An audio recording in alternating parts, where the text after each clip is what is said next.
Well, 169 years of tradition continuing this morning with the Iowa State Fair underway right now in Des Moines. And that fair has a long time been a spot for presidential hopefuls to come make their pitch to voters, taking part in the Iowa caucus, hear what they're thinking about, what they're caring about, the official start of the primary season. And Adrienne is live in Des Moines at the fair for us today. Hey, Adrienne. I am having a blast, ladies. This has been so eye-opening in so many ways. First of all, because I've never been to Iowa. I've never been to Des Moines. There are so many people in the suburbs of Des Moines who come here to the state fair. There are people who travel from across the country to come here. There are people who travel from around the world. But the residents who live here, you know, so many times, I come from a small town. When you grow up in a rural community, you can sometimes feel like, oh, I'm in a small town. There's nothing fun to do.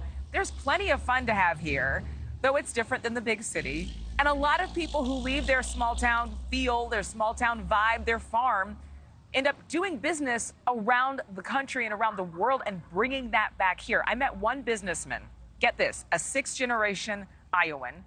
His family was big into the insurance industry. He wasn't really feeling that, so he's decided to start doing events.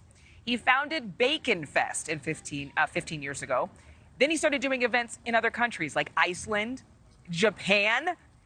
He still calls Des Moines home, and he loves doing events, including the State Fair, where he hosts a big restaurant. We got to taste some of that food. Check it out. They have the magic formula. I don't know. I know. Who would have thought? You can get a foot-long Maine lobster roll in Des Moines, Iowa at the State Fair. How much lobster did you sell last year? 2,040 pounds of lobster meat last year at the Iowa State Fair. So I've been involved in just events since I was born, and I was also named biggest partier in my high school class in 1994. That's where it came from. Yeah, and you know, the Iowa State Fair is one of the funnest things I've ever done in my life. It's 11 straight days. You know, we'll probably have over 20,000 people that will just come through this building alone of the 1.2 million that come to the Iowa State Fair. What do you think other people around the country believe is true about Iowa, and what do you think is actually true about Iowa? I would say our regionally biased of Iowa, they think we're just farmers. You know, they think we're hicks.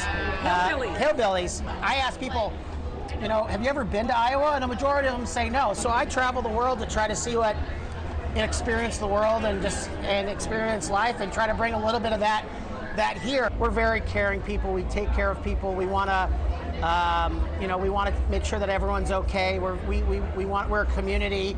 We're very close knit.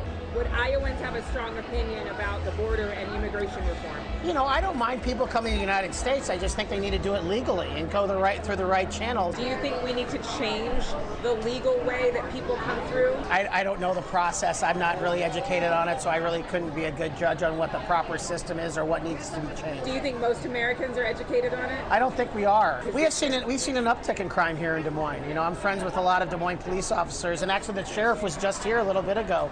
And, you know, yeah, I mean, I think from what I've heard, you know, folks are coming from Chicago here because they're getting kicked out of Chicago, and you know, we're seeing some overflow here in Des Moines. And yeah, I mean, I'm very pro police, and we need that, you know. I think a lot of people are very vocal about their political affiliation here in Iowa. I guess, you know, with us being, you know, first in the nation with the caucuses, a lot of people are involved and they are passionate about their candidate and who they're voting for and what the platforms are. You talked to Larry Elder, you talked to Asa Hutchinson, you hosted Governor DeSantis. What would any of those men or any of the other candidates have to say to get Brooks' attention? I think I just have to kind of learn, you know, study more of what messages they're saying and kind of, you know, educate myself again on what they're trying to do and what they're trying to do to help this country.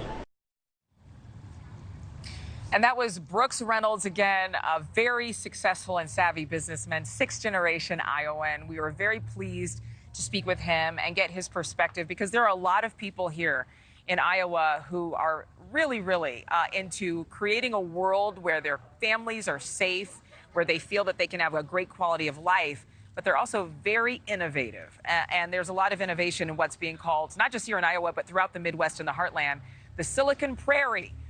Kind of like the Silicon Valley, a lot of tech companies. So we are excited to meet with him. And again, when you sell a ton of lobster in Des Moines, Iowa, you get some companies' attention. Thank you for watching. Go to newsnationnow.com to find News Nation on your television provider. And don't forget to click the red subscribe button below to get more of News Nation's fact-driven, unbiased coverage.